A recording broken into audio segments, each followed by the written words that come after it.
The asteroid split clean down the middle like a ripe melon, jagged edges glowing with fresh plasma, while the crowd roared from behind energy shields.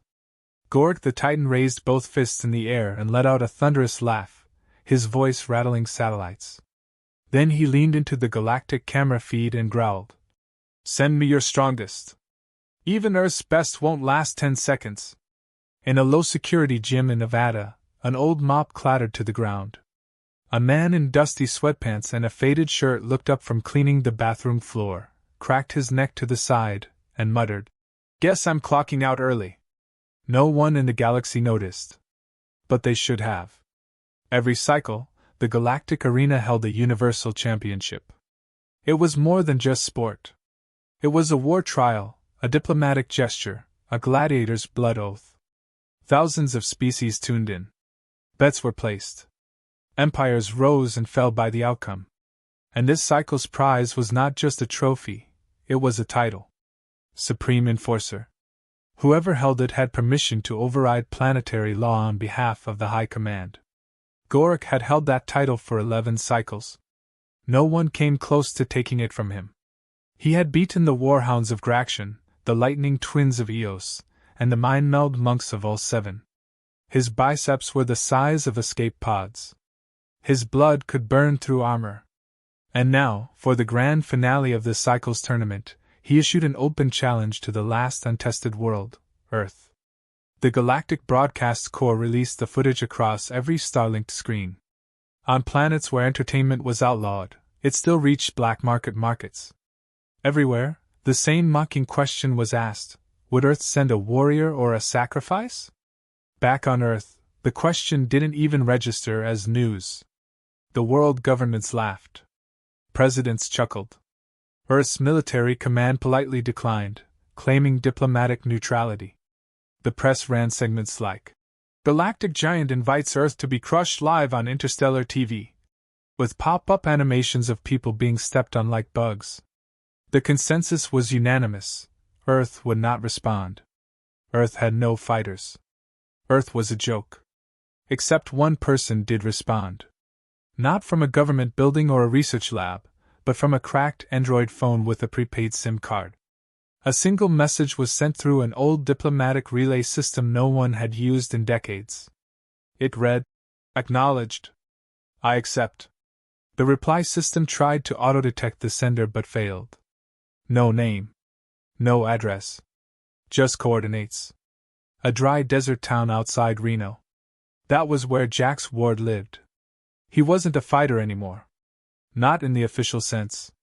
His days were spent unclogging gym toilets, fixing vending machines, and wiping sweat from broken mats. Nobody paid him much attention. Occasionally a kid would ask why he had a long scar running across his shoulder like a lightning bolt, but he'd just smile and say he once fell down the stairs. No one knew about the missions. The classified years. The experiments. The moments when his name wasn't Jax but just a number on a kill report with everything redacted except the word terminated. When the galactic officials arrived, they looked confused. One of them whispered, "This can't be the guy." The other shrugged and scanned him. The biometric reading glitched. His adrenaline was flat. Heart rate lower than sleep levels. Oxygen intake calm. The skin labeled him biologically unremarkable. One of the guards even offered him a cane as a joke. Jax didn't respond. He just handed them the stopwatch he had pulled from his gym locker. "Hold this for me," he said. "I want to see how long it takes." The shuttle ride was quiet. Jax looked out at the stars without blinking, chewing a piece of gum like he was headed to a dentist appointment. The crew didn't know what to make of him.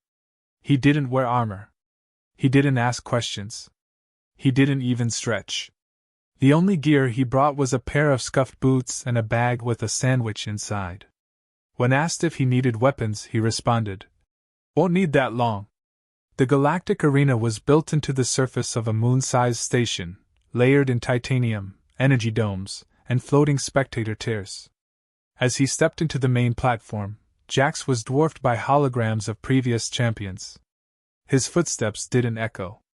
The crowd didn't cheer. They laughed. Thousands of aliens, watching from across the void, booed and jeered the humans' arrival. Gorik towered at the other end, snorting steam from his nostrils. "This is it?" he boomed. "This is your planet's courage?" The announcer didn't even bother with the humans' credentials. "And from Earth we have Jax Ward, janitor. Species, Homo sapiens. Rank unknown. Weapons none. Last words?" Jax tilted his head. "Yeah. You started the clock yet?" A pause rippled through the stadium. Gorik roared with laughter. He pounded his chest. "I will break your spine and wear your ribs as my necklace." Jax rolled his shoulder and whispered, "That's cute." Back on Earth, the feed was picked up by a few odd forums. Conspiracy groups. Former military chat rooms. One user posted, "That's Spectre. No way. He's alive?" The post was deleted within minutes. Meanwhile, in the arena, countdown began. 10. 9. 8. Gorik flexed, ready to obliterate the tiny human in one glorious charge. Cameras zoomed in. Weapons were locked in spectator safes. The galaxy held its breath, certain this would be the shortest match in history. They were right. But not how they expected. Jax Ward didn't move at first. He just stood there, calm as a breeze. When the bell rang, he took exactly one step forward. His body shifted like liquid steel. Gorik, already lunging, began to roar mid-swing. That's when Jax vanished. Or rather, moved so fast it looked like he disappeared. The next moment, Gorik was midair, spinning backward, crashing into the arena wall with a sound that shattered 3 surrounding domes. Jax caught his stopwatch midair. 6 seconds. Slower than I thought. The silence was absolute. No one clapped. No one spoke. Even the auto-announcer stalled. Then the arena's core sensor confirmed it. Gorik the Titan, the galaxy's undefeated champion, was unconscious. Medically neutralized. No bones broken. No wounds visible. But something inside him, something vital, had stopped. He wasn't just beaten. He was ended in spirit. Jax looked at the medic, then at the cameras. He tossed the stopwatch to the ground and walked toward the exit. "Let me know if anyone else wants to go around. I'll bring coffee next time." The doors hissed shut behind him. The galaxy, once smug, once laughing, suddenly remembered that Earth was never conquered. Not because it was too far. But maybe because it was smarter not to wake whatever was down there. The arena lights stayed dimmed long after Jax disappeared into the tunnel. Technicians scrambled behind the scenes to verify what they had just witnessed. Medical drones zipped over Gorik's crumpled form, scanning for injuries, but found nothing physically wrong. That confused them more. He wasn't bleeding, wasn't bruised, wasn't broken. He was just gone mentally, like someone had flipped a switch deep in his brain. The Titan's eyes were still open, flicking back and forth, but no focus, no coherence.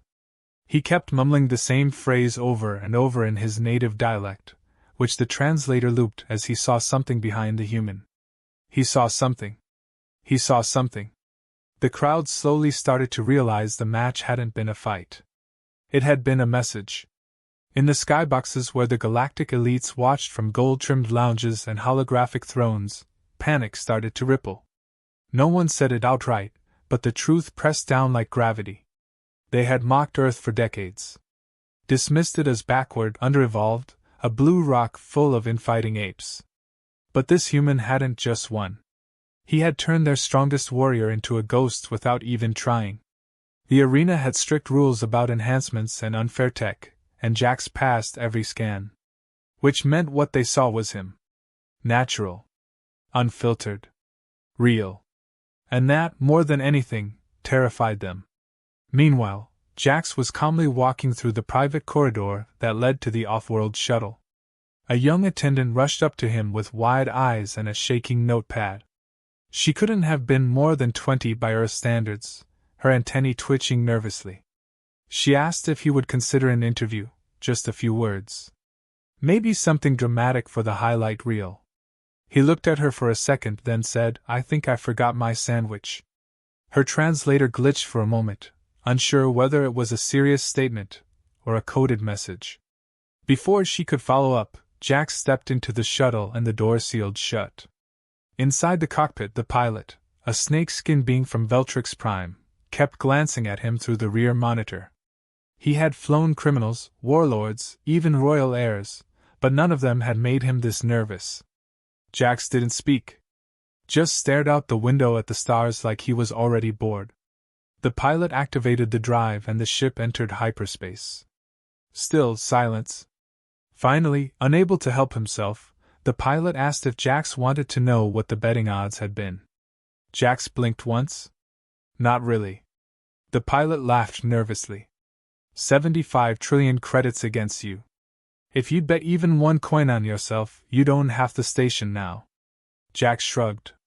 Then I'd have to manage it. Sounds exhausting. Back on the Arena moon, inside the central medical facility, Gorik had been moved into neural stabilization. The doctors hooked his mind into dream feeds, trying to reboot his awareness. What they saw instead chilled them. His brainwaves were looping one single visual snapshot, over and over, like a memory too traumatic to process. A still image of Jax's face, eyes narrowed, muscles relaxed, standing in front of him with no emotion. Just quiet precision. The champion had seen war, genocide, monsters from the edge of the galaxy. But this image broke him. Some called it fear. Others whispered the word surrender.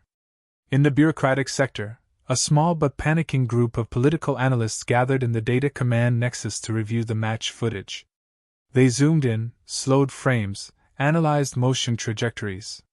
One alien with 6 lenses shook its head repeatedly. No known species could move like that.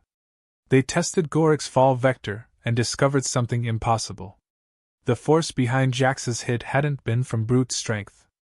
It was angle, timing, and leverage so perfect it bypassed Gorik's mass entirely. One of the analysts, a retired commander from the Fraxian Wars, leaned back in his chair and said what no one else wanted to. That wasn't combat. That was an execution.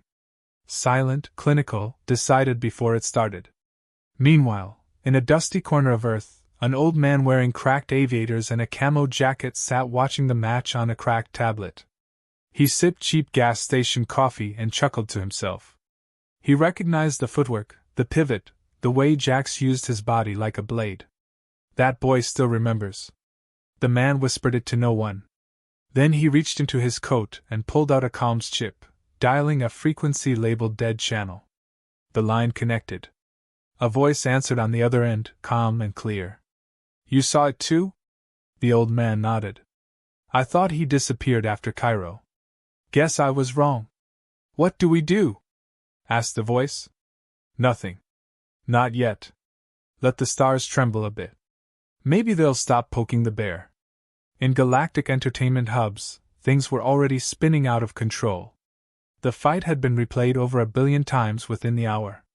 Memes exploded. Hashtags like 6 seconds and Earthstrike trended across systems. Some users joked about Earth's hidden army. Others claimed it had been fake. One fringe group claimed Jax wasn't even human, just an old god wrapped in flesh. But amidst the laughter and disbelief, something changed. For the first time, Earth was not being mocked. It was being watched. On a backwater planet orbiting a dying sun, a training camp full of elite mercenaries analyzed the fight. Their leader, a tall woman with skin like ash and eyes like obsidian, studied the footage in silence.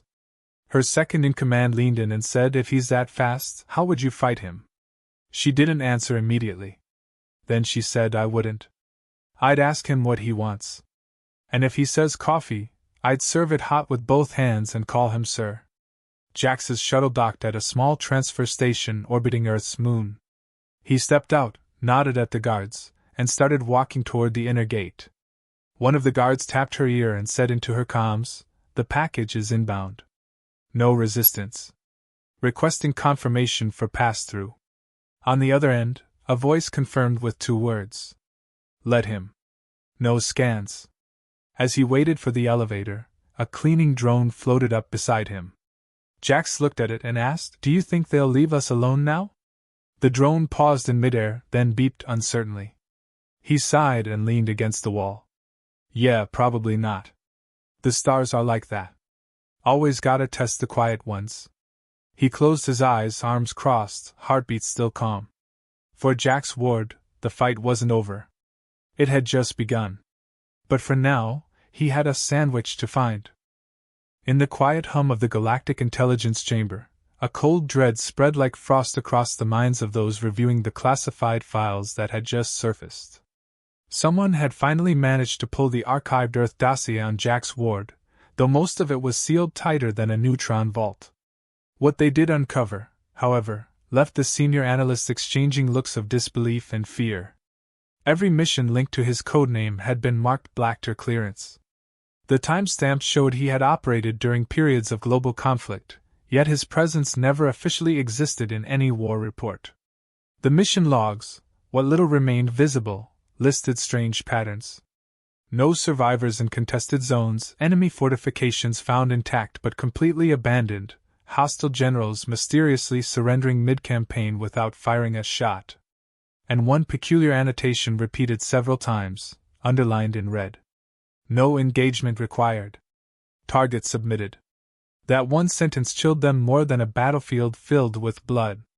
Meanwhile, across galactic systems, the cultural effect of Jax's 6-second match was evolving rapidly. News feeds were scrambling to catch up. Talk shows across 22 systems had renamed their opening segments to include the phrase Earth Reaction or the Human Problem. Merchants were selling bootleg shirts with a grainy freeze frame of Jax mid-punch, and at least one high-tier designer released a fashion line inspired by his worn boots and plain Earth gear. But beneath the flood of commercialism, something darker was brewing. Entire governments were now holding emergency sessions. Armament protocols were being revised. Alliances were shifting. Because if one man from Earth could take down Gorik the Titan with no armor, no weapons, and no warm-up, then Earth might be far more dangerous than anyone had ever imagined. Back in the med-recovery wing of the arena station, Gorik was still restrained under deep neural sedation. The doctors were no longer trying to heal him but simply keep him stable. His heartbeat had normalized, but his psychological patterns remained erratic. The word fear kept triggering spikes in his readings, and any mention of Earth sent his vitals into chaos. What unnerved the medical staff most was that Gorik, the undefeated, now muttered apologies in his sleep. Not screams, not curses. Apologies. One night nurse from a low-gravity planet asked the lead physician if it was possible for someone to come back from mental defeat like this. The doctor didn't answer. He just turned the screen away and said, "Not when they break this clean." Jax, unaware or perhaps unconcerned about the chaos left in his wake, had returned to Earth. The shuttle dropped him off near a quiet desert highway not far from where it picked him up. He walked alone, his steps unhurried, passing weather-beaten fences and rusted-out signs with peeling paint. A pickup truck eventually pulled up beside him. The driver, an old man with leathery skin and sun-worn eyes, leaned out and said, "Figured you'd be back." Jax nodded, tossed his duffel bag in the back, and climbed in. They drove without conversation for a while, the dust curling behind them like a ribbon. Eventually the old man asked, "How many seconds did it take?" Jax replied, 6. The old man chuckled. "Getting slow." They pulled into a compound surrounded by rocky hills and barbed wire. It looked abandoned, but security drones tracked every motion, and the perimeter sensors hummed softly. Inside, there were no flashy halls or command centers, just a quiet room with a table, 2 chairs, and a single dusty punching bag hanging from a steel beam. Jax dropped his bag, sat down, and took out a sandwich wrapped in foil. The old man poured 2 cups of black coffee and sat across from him. Then came the question Jax had expected since he left. "They're going to come, aren't they?" Jax didn't look up right away. He chewed a piece of the sandwich slowly, then nodded. "Yeah. Not now. But soon. First, they'll send questions. Then scouts. Then weapons." The old man sighed and leaned back. "And you think we're ready?" Jax gave a small smile, not warm, but not hopeless either. Doesn't matter. We've never waited for ready. We just do. In another part of the galaxy, on a planet carved entirely from metal and stone, a council of war convened. Its members were all leaders of former battle races, retired champions, mercenary kings. They gathered not to discuss policy or profit, but survival. A display at the center of the room showed a slowed-down playback of Jax's match, overlaid with real-time physics models and motion scans. None of them could explain how a human without visible enhancements moved with such precision. One warrior leader, a 12-foot being with volcanic skin and molten eyes, stood and said, "We mocked the jungle until we found the predator. Now we mock Earth. If we do not study them, we may not live to regret it." Back on Earth, Jax stood outside the compound at night, looking up at the stars. The sky was clear, the kind of view you only got away from the cities. He could feel it, like a pulse in the back of his mind. The quiet before another storm. His instincts never lied. Somewhere, far above, gears were turning, minds were plotting, and satellites were probably already adjusting to lock coordinates on Earth's surface. But he also knew something they didn't. Earth had grown in shadows. Adapted through chaos. Built strength not to flaunt it, but to survive. They didn't train champions. They raised wolves. And when you try to corner a wolf, it doesn't posture. It doesn't roar. It simply waits, then strikes. As Jax turned to go inside, a low drone buzzed through the air. A small recon drone, barely the size of a bird, hovered at a distance, scanning silently. He looked straight at it. No fear. No tension. Just a stare. A message. The drone beeped once and retreated into the sky. Somewhere deep in the orbit above Earth, a listening ship received the data stream. The recon officer monitoring it felt his hands tremble slightly. The human had seen their invisible drone. Not just seen. Acknowledged. The officer turned to his commander and said, "Sir, I think he knew we were watching." The commander narrowed his eyes at the screen. Then he gave a simple order. "Pull the probe. Send a diplomatic flag. If that human speaks, we listen. We do not provoke." Not yet. Back in the compound, Jax lay on a cot with his arms folded behind his head. He wasn't restless. Just still.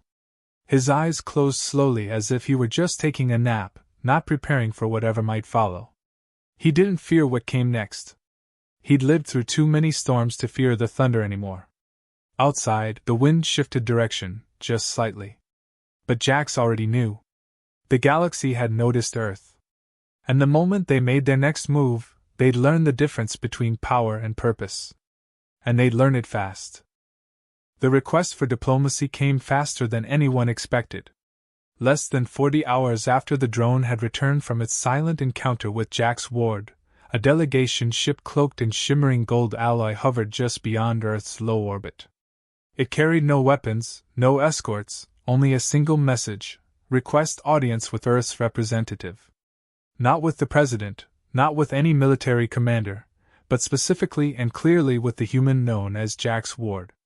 The wording was careful, respectful, even a little afraid. It was the first time in recent galactic history that a high-power envoy from the outer systems had made a formal request instead of issuing demands. The leaders of Earth scrambled to react. Departments argued. Agencies fought over protocol. The president convened a midnight Security Council meeting.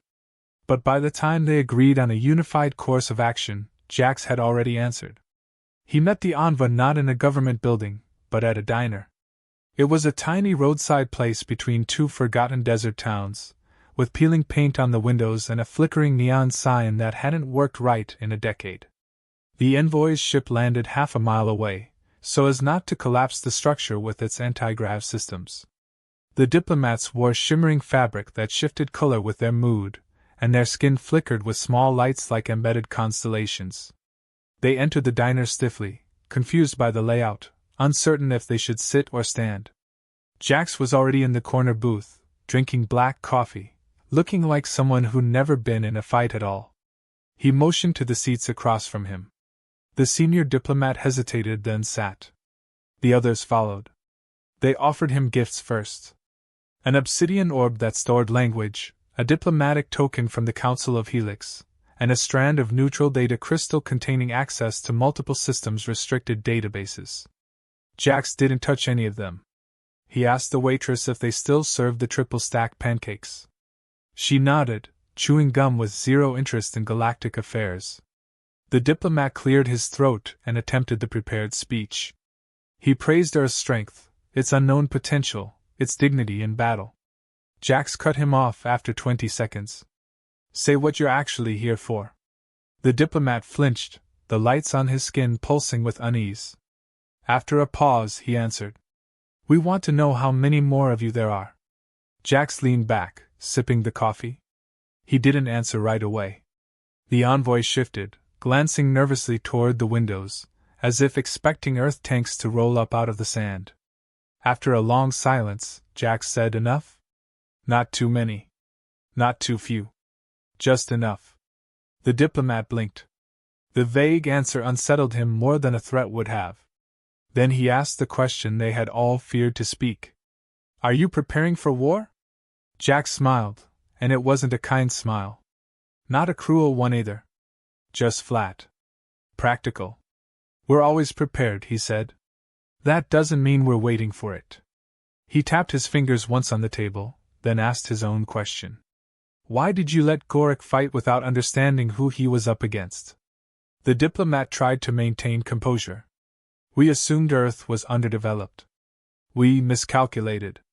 Jax nodded once. That's a mistake you won't get to make twice.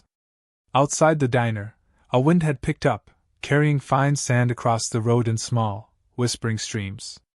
A local dog barked once in the distance. The sun hung low in the sky. One of the younger diplomats finally spoke, voice trembling. Are you a soldier? Jax looked out the window. I was. Not anymore.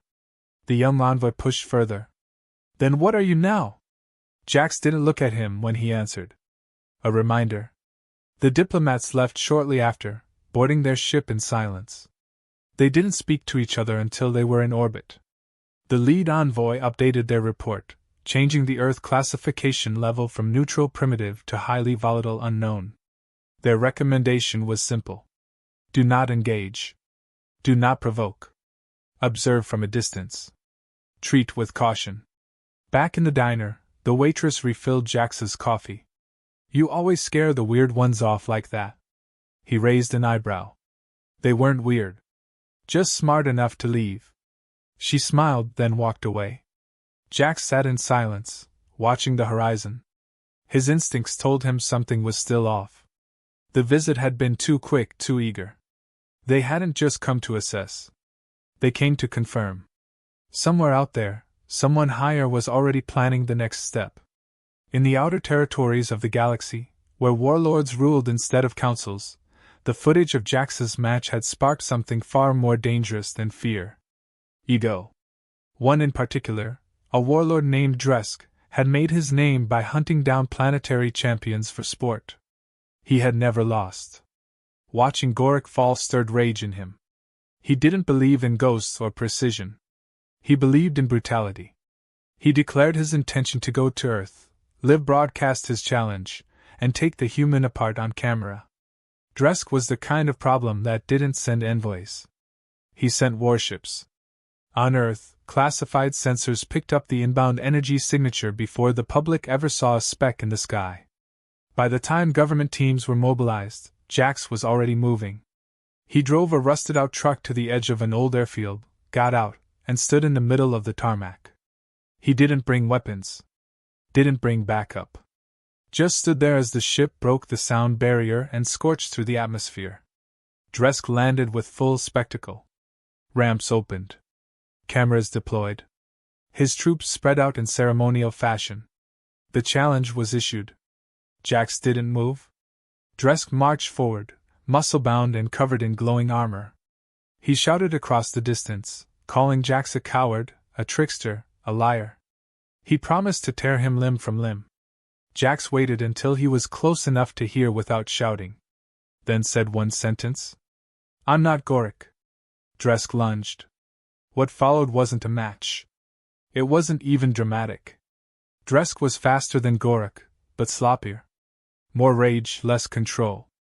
Jax moved once. One clean rotation. Elbow to temple. Dresk crumpled like wet cloth, not unconscious but paralyzed, his nervous system overloaded by a strike placed so perfectly it shattered his motor control. Jax crouched beside him. You were warned. You weren't ready. No shame in that. He stood and turned away. Dresk twitched but couldn't rise. His cameras caught every second. By the end of that broadcast, Earth wasn't feared.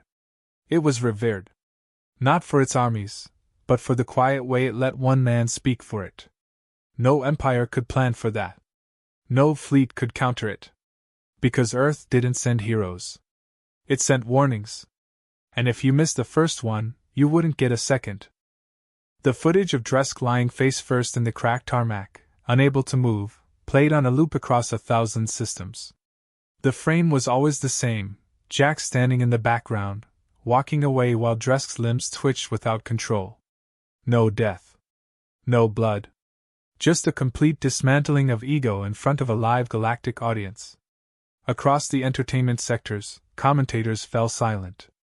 Military advisors who had once rolled their eyes at Earth's name were now updating their planetary threat charts. Students across alien academies began searching old Earth martial arts databases, trying to understand the mechanics of what had just happened. And most importantly, the people who mattered, the ones who built fleets in silence and traded war as currency, they all came to the same conclusion. Earth's strength didn't come from numbers. It came from something else. Something colder. Something that didn't need to prove itself unless challenged. Jax didn't return to the compound that night. He sat on the edge of the same airfield, legs hanging over a broken concrete slab, drinking from a thermos filled with gas station coffee. Behind him, the wreckage of Dresk's ship still hissed in the moonlight, and a few scavenger drones zipped overhead. He ignored them. He had already sent a simple message to Earth Command. Situation contained. No follow-up needed. When they tried to call him directly, he let the signal ring. He wasn't interested in debriefs or medals. He wasn't doing this for recognition. He just didn't like people showing up thinking they could own the sky.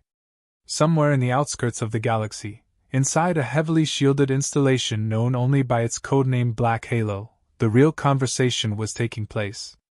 A room full of tacticians, advisors, and power brokers sat in a circle of silence as they reviewed the full dossier on Earth's most recent interactions. One of them, a cold-eyed tactician with a voice like stone, laid it out plainly. Earth's champion took down 2 galactic-class threats without formal training units, without orbital support, and without protective armor. He used no cybernetics, no chemical enhancements, no neuroboosters. Every strike he delivered was natural. Which meant it was replicable. Which meant Earth might have more like him. And that idea, more than any weapon, triggered real fear. A political faction within the Council suggested Earth be preemptively sanctioned and quarantined. Another faction warned that even the act of isolating Earth might provoke further retaliation. A smaller, quiet voice, belonging to a cyber-intelligence representative, offered a third idea. Do nothing. Let Earth be. Let the man return to his silence. Let the world remain a mystery. Because if Jax Ward ever stood again on a galactic platform, it wouldn't be because he was called. It would be because someone made a mistake. Meanwhile, the people of Earth finally began hearing pieces of what had happened. Not the full truth, not the footage. They weren't cleared for that. But stories leaked. A quiet man who had faced off with monsters from other worlds. A battle that lasted seconds. A warning sent not in speeches, but in silence. Rumors spread fast. In cities, people whispered about a man who could break giants. In bars, veterans who had once served beside him clinked glasses and spoke in code. The younger generation, those raised on digital myths and half-truths, began turning Jax into a legend. Some said he had been trained by monks under the ocean. Others claimed he had been part of an Earth defense program so secret even the president didn't know. Jax never corrected any of them. Because he didn't care. Let them guess. Let them dream. Back at the diner, life went on like it always did.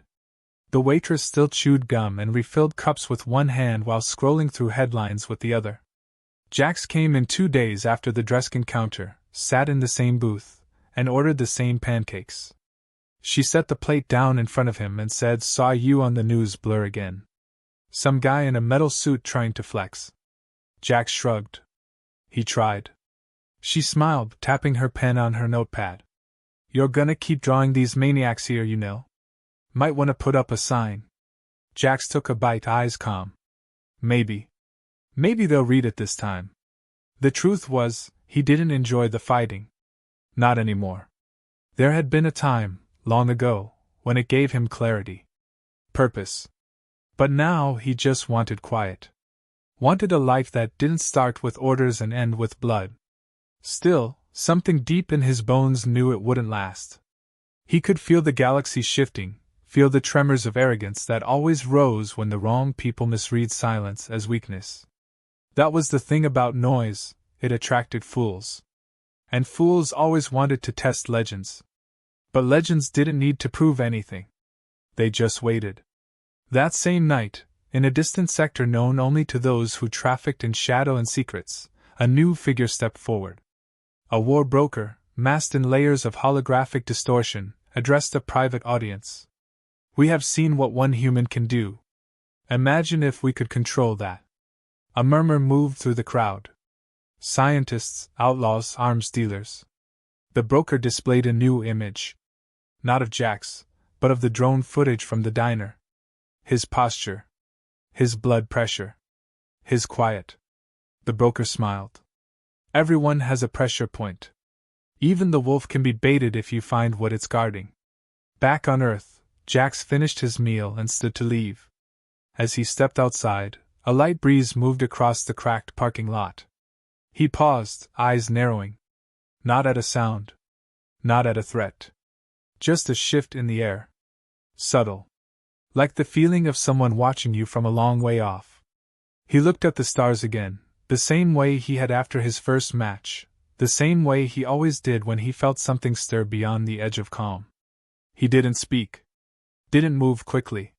He just stood there, breathing steady, pulse low, ready without tension. Because he knew this wasn't over. It would never be over. They had seen him now. Felt what one Earth-born man could do when pushed. And as long as there were empires that craved control, there would be more tests. More ships. More warlords with pride too heavy for their skulls. But Jax wasn't planning for them. He was planning for the ones who wouldn't announce themselves. The ones who would try to strike without noise. The ones who didn't care about the rules of challenge and honor. He walked back to his truck, kicked the gravel from under the tire, and climbed in. He started the engine, not fast, just steady. No music played. No broadcast came through. Just the low growl of an old machine carrying a man built not for glory, not for show, but for finality. He wasn't Earth's weapon. He wasn't a soldier anymore. He was the pause between storms. The breath before judgment. And if the stars kept pushing, if they kept sending their champions, they'd keep finding out the same lesson. He was not their equal. He was their limit.